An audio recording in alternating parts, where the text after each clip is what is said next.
जब पिशाच एक बार वासुदेव से लड़ने भिड़ गए, इसके बाद जो चमत्कार हुआ वह आप सभी को जानना चाहिए। इस छोटी सी कहानी को सुनकर आप अपने ज़िंदगी में बहुत कुछ सीख सकते हैं। कृपया पूरी कहानी को अंत तक ज़रूर सुनें। और यदि आप लोग इस YouTube चैनल को सब्सक्राइब नहीं किए हैं तो अभी सब्सक्राइब कर लीजिए, ताकि इस तरह की अच्छी कहानी आपको मिलते रहे। एक जैन पुराण की कथा है कि एक बार श्री बलदेव, वासुदेव और सात्विक ये तीनों बिना किसी सेवक या सैनिक के वन में भटक गए थे। बात यह थी कि तीनों के घोड़े शीघ्रगामी थे। वे नगर से तो सेवक सैनिकों के साथ ही निकले थे, किंतु इनके घोड़े बहुत आगे निकल गए और सैनिक पीछे रह गए। घोर वन में सैनिकों से पृथक हो गए। संध्या तो कब की बीत चुकी थी। रात्रि का अंधकार फैल रहा था। अब ना आगे जाने की संभावना थी और ना ही पीछे लौटने की। एक सघन वृक्ष के नीचे रात्रि का विश्राम करने का निश्चय हुआ। घोड़े बांध दिए गए और उन पर कसी जीन भूमि पर उतार दी गई। रात्रि का प्रथम आधा पहर बीत चुका था। अंतिम आधे पहर से पूर्व तो तीनों ही प्रातः कृत्य के लिए उठ ही जाना था। बात केवल 3 पहर व्यतीत करने की थी। निश्चय हुआ कि बारी बारी से एक एक व्यक्ति जागते हुए रक्षा का काम करेगा। जब बलदेव और वासुदेव सो गए तब वहाँ एक भयंकर पिशाच प्रकट हुआ।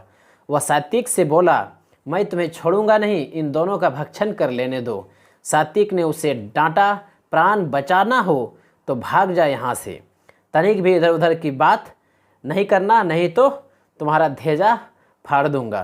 पिशाच ने लाल लाल आंखें निकाली, तू नहीं मानता तो आ जा। कहने लगा, आज तुझसे लड़ते हैं। पहले पिशाच और सात्विक भिड़ गए, परंतु सात्विक जितना भी क्रोध करते थे पिशाच का आकार और बल उतना ही बढ़ता जाता था। उस पिशाच ने सात्विक को अनेक बार पटका। स्थान स्थान से सात्विक का शरीर छिल गया। उनका मुख तथा घुटने सूज गए थे। युद्ध करते हुए जब एक पहर बीत गया, पिशाच स्वयं अदृश्य हो गया। सात्विक ने बलदेव को जगा दिया और स्वयं सो गए, परंतु सात्विक के निद्रागमन होते ही पिशाच फिर प्रकट हो गया। बलदेव से भी उसने पहले के समान बातें की और उनसे भी उसका द्वंद्व युद्ध होने लगा। पूरे एक पहर द्वंद्व युद्ध चला। पिशाच का बल और आकार बढ़ता ही जाता था। बलदेव को भी उसने भरपूर तंग किया। रात्रि के पिछले भाग में वासुदेव जी उठे। बलदेव के निद्रित हो जाने पर पिशाच प्रकट हुआ और वासुदेव को उसने निद्रित लोगों को छोड़कर चले जाने को कहा। तब वे बोले, तुम अच्छे आ गए। तुम्हारे साथ द्वंद्व युद्ध करने में एक पहर मज़े से बीतेगा, ना निद्रा आएगी और ना आलस्य। पिशाच वासुदेव से भिड़ गया, परंतु इस बार उसकी दुर्गति होनी निश्चित थी। जब वह दांत पीसकर घूंसे या थप्पड़ चलाता था तब वासुदेव हंस उठते थे। ओह, तुम अच्छे वीर हो, तुम्हें उत्साह कहाँ से मिलती है। इस तरह की बातें कहने लगी। इसका परिणाम यह होता था कि पिशाच का बल बराबर घटता जाता था और उसका आकार भी छोटा होता जा रहा था। अंत में तो वह एक छोटे कीड़े की जितना ही रह गया।